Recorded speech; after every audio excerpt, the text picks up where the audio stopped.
Thank you so much, Ambassador, for agreeing to speak to us and our readers here at Maroela Media. Thank you for having me.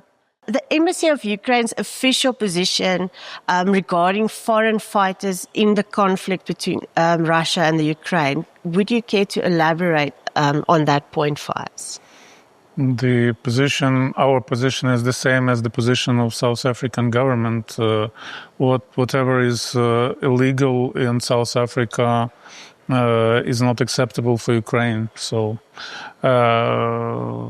if we don't recruit South Africans to fight in this war, we don't pursue them actively. So that's and we absolutely condemn Russia for doing so. Is there currently any diplomatic efforts, if any, that the embassy is undertaking to address the situation of South African nationals currently reported to be in conflict zones? Well, I know that this issue was discussed between Ukraine's and South Africa's foreign ministers. I think 3 weeks ago it was a phone conversation when the news broke. I'm not privy to all the details of the conversation, but I know it was part of it. Second of all, if you consider, Ukrainian and South African ambassadors talking on a regular basis about an issue of common interest, then yes, the answer is yes. Yes. Okay. Is there anything that you can tell us about those conversations that, especially on the 17, that are still, I believe they are still stuck in are they currently in the Ukraine or Russia? Yeah, and efforts to bring them to South Africa again? Well, it's what I know is mostly what I know from South African press and investigative journalists. It is Donbass, which means it is Ukraine, where they are stuck, but the occupied part, the Russia-occupied part. It is the most dangerous place on earth right now. It's a war in which Russia loses every month more people than Soviet Union lost during 10 years of Afghanistan. So they want to recruit people from different parts of the world so that less Russians die and more Africans. And I hope that Africans see this effort for what it is, a part of imperial practices that Russia is bringing back into the 21st century. Apart from the 17 South Africans stuck in Donbass, and the groups that we discussed now before, are there any other groups that the embassy is aware of that are actively involved in recruitment?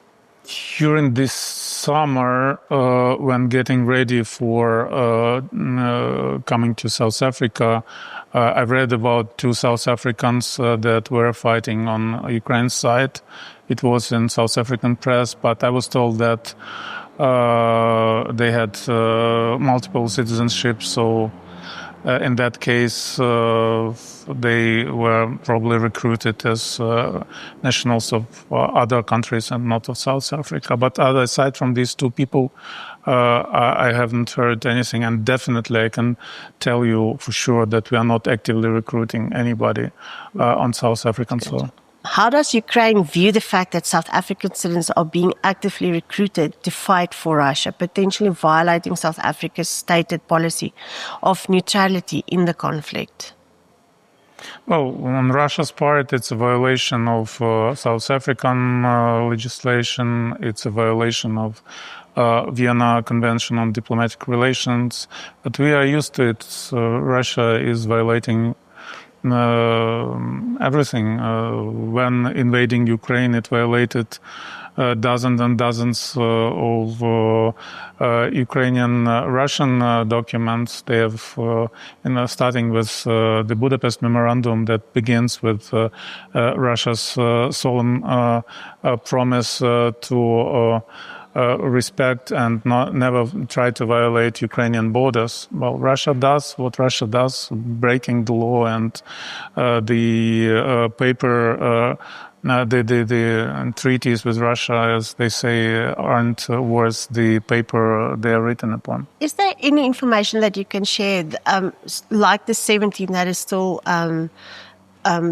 trapped? What are the conditions that they have to fight in? Are they treated equally as Russian troops, or are they treated maybe badly, or because they are foreigners? Do you know about it? It's obvious for me that they are treated worse because, for instance, the latest case of South Africans who were arrested while trying to embark on a plane going to Russia, to my knowledge, they spoke only Zulu.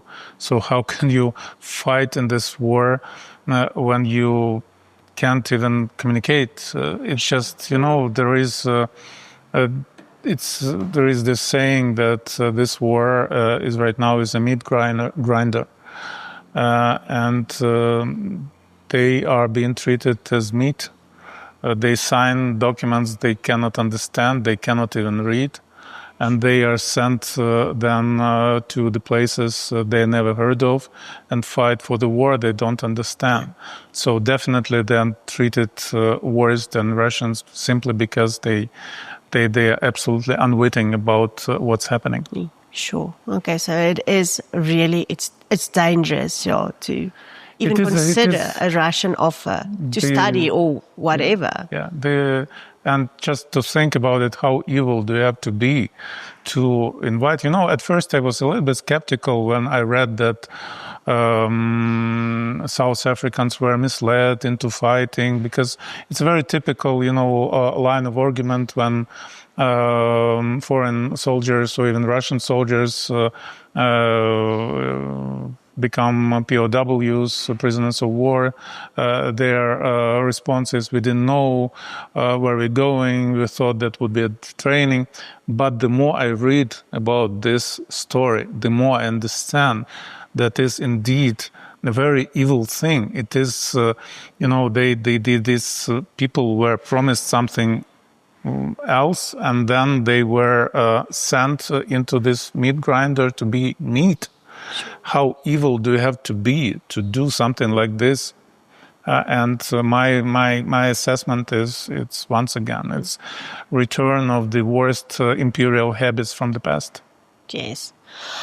Is there any other message that the embassy would like to convey directly to South Africans, or to caution them about recruitment programs or visiting Russia? First of all, you should understand that whatever your motives are, financial, or you want some adrenaline, you want to prove your manliness to someone, it's not worth it, believe me.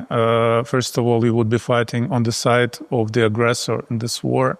And for South Africa, that has suffered enough under, imperial, so has this colonial trauma from the past.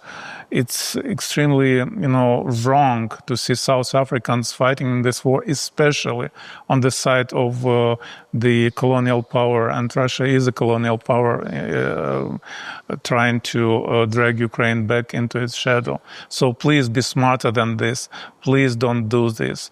And most importantly, even if there is some money in the end of this adventure, it won't make you or your families proud or happy.